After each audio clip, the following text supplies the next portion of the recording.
We are skillful. We are able to try to move things the way we want them to be.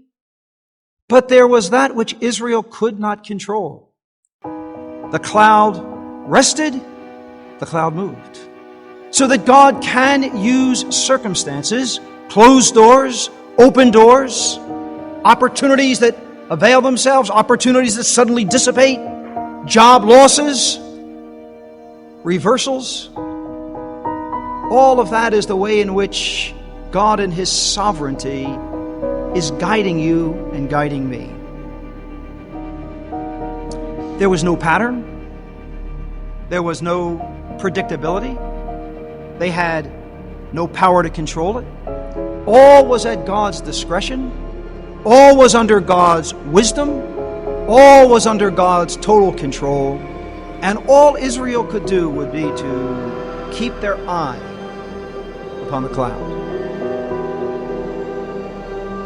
You might say, well then, where do, so often the Word of God says this and circumstances say that. Let me just caution young believers. When the Word of God is absolutely crystal clear, God may allow circumstances to try your obedience. When the Word of God is not giving clarity to an issue, God may control circumstances to move you a certain way. What about the sound of the trumpet?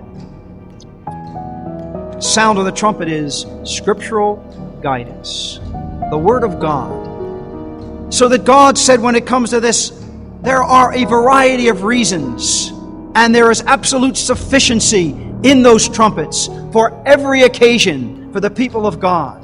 I don't want you ignorant about your worship.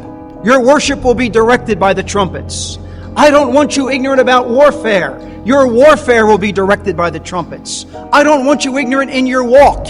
It will all be controlled by the trumpets. 2, just giving one sound. You have in your hand an Old and a New Testament. And they are absolutely consistent in their guidance, in their direction for your life. Rather than agonizing, rather than going on Facebook and asking your friends what you ought to do, rather than setting out fleeces and looking for signs and all the rest, if you want to know the will of God for your life, come to this book. Come to this book for guidance.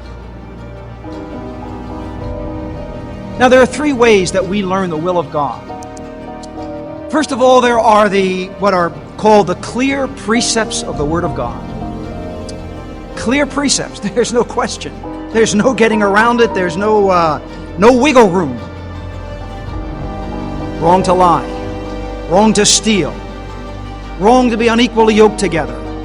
And on you can go. You may say you're being legalistic. No, the Word of God says those things. Clear, unmistakably. They're no-brainers. Then there is the consistent pattern that we see in the New Testament, especially relative to assembly truth, relative to Christian living. A consistent pattern that is given to us that would teach us this is what God intends for us as believers. But perhaps the most difficult area is learning principles of the Word of God to apply to my life. Them that honor me, I will honor.